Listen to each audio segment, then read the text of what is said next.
নাগরিক ঐক্যের আহ্বায়ক মাহমুদুর রহমান মান্নার 10 দিনের রিমান্ড দিয়েছে আদালত।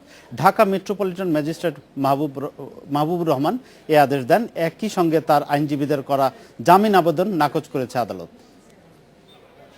সেনা সদস্যদের উস্কানির অভিযোগে গুলশান থানায় দায়ের করা মামলায় জিজ্ঞাসাবাদের জন্য মান্নাকে আদালতে হাজির করে 10 দিনের রিমান্ড আবেদন করে ডিবি পুলিশ।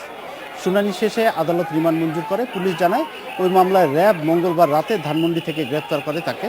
তবে মান্নার পরিবারের অভিযোগ, সোমবার রাতে বনানীর একটি বাসা থেকে তাকে আটক করা হয়। এর আগে বিকেল 3টার দিকে প্রিজন ভ্যানে মিন্টু রোডের ডিবি কার্যালয় থেকে মান্নাকে সিএমএম কোর্টে নেওয়া হয়।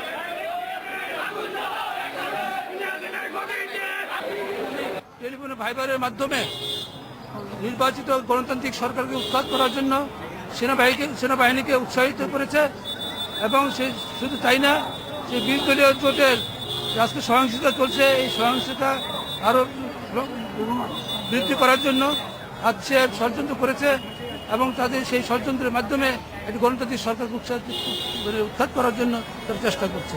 যে অভিযোগটা আনা হয়েছে দণ্ডবিধির 131 ধারায়, সেটা মিউটিনি অথবা সেডিশনের পর্যায়ে এখানে পড়ে।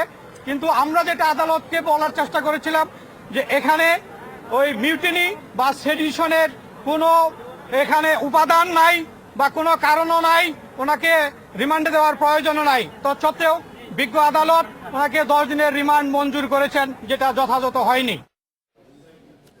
এই মুহূর্তে আদালত চত্বরে আছেন সহকর্মী কায়কোবাদ আকবর, কথা বলছি তার সঙ্গে। কায়কোবাদ, মাহমুদুর রহমান মান্নার রিমান্ড মঞ্জুর হয়েছে, আমরা জানি। রিমান্ড মঞ্জুরের পর আদালত থেকে তাকে কোথায় নেওয়া হয়েছে?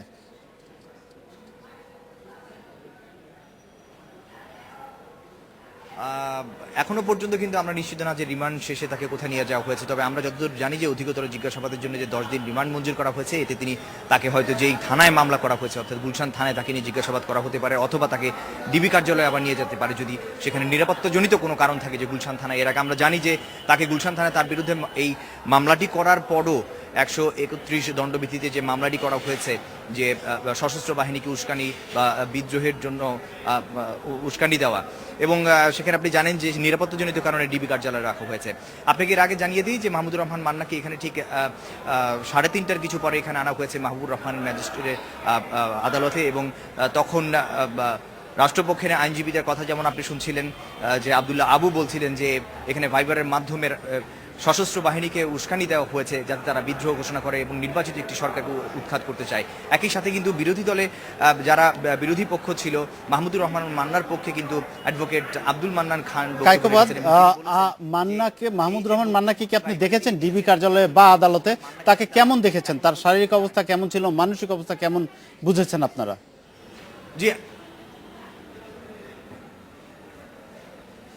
মানসিক অবস্থা তিনি কিছুটা বিচলিত ছিল বলে আমি দেখেছি তাকে, এবং তিনি কিন্তু আজকে কথা বলেছেন আদালতে ম্যাজিস্ট্রেট মাহবুবুর রহমানের সঙ্গে। কিন্তু তিনি মাঝখানে কিন্তু যখন তার আইনজীবীরা এখানে তার পক্ষে বক্তব্য উপস্থাপন করছিল, ওই সময় তিনি কিন্তু আর্জি করেন এবং তাকে কিন্তু অনুমতি দেওয়া হয় 10 মিনিট। মাহমুদুর রহমান মান্না কিন্তু এখানে আদালতে তার বক্তব্য রেখেছেন এবং তিনি বলেছেন যে তিনি এমন কোনো কথা বলেন যেটা রাষ্ট্রবিরোধী কোনো কাজ বা সশস্ত্র বাহিনীর এমন কোনো গুরুত্বপূর্ণ ব্যক্তিত্বের সাথে তিনি কথা বলেননি। এবং একই সাথে ঢাকা বিশ্ববিদ্যালয়ে যে 2-3টি লাশ ফেলে দেওয়ার কথা তিনি বলেছেন বিএনপি নেতা সাদেক হোসেন খোকার সঙ্গে, সেখানেও তিনি দাবি করেছেন যে এমন কোনো বক্তব্য না। সুতরাং যে আমরা এই কাজটি করতে যাচ্ছি বা এটা কোনো পরিকল্পনা বা আমরা হত্যা করতে চাচ্ছি, হয়তো আন্দোলনের কোনো কারণে। আরেকটি বিষয় আপনার কাছে জানতে চাচ্ছি, তার পরিবারের সদস্যরা অভিযোগ করে যে বনানীর একটি বাসা থেকে মান্নাকে আটক করা হয় এবং সেই অভিযোগের পর 20 ঘন্টা তার কোনো হদিস ছিল না। এই 20 ঘন্টা তিনি কোথায় ছিলেন সে সম্পর্কে কোনো তথ্য বা কোনো কিছু কি আপনারা জানতে পেরেছেন?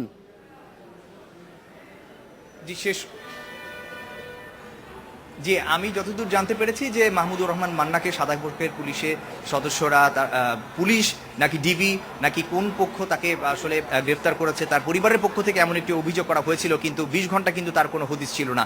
পরবর্তী পর্যায়ে আপনি জানেন যে হাইকোর্টে হ্যাভিয়াস কর্পসের একটি মামলা করা হয়েছে যে তিনি কোথায় আছেন এটা খুঁজে বের করার জন্য, এবং একই সাথে কিন্তু একটি সাধারণ ডায়েরিও করেছে মাহমুদুর রহমানের পরিবারের সদস্যরা বনানী থানায়। এবং এখনো পর্যন্ত কিন্তু আমরা কিছু জানি না, এবং আদালতকেও কিন্তু মাহমুদুর রহমানের যে আইনজীবীরা আছেন তারা কিন্তু বলেছেন যে 20 ঘন্টা তিনি কোথায় ছিলেন সে বিষয়ে তারা কিছুই জানেন না, এবং তারা জানিয়েছেন যে ডিবি পুলিশ তাকে গ্রেফতার করেছে এবং তারা মিথ্যে কথা বলেছে।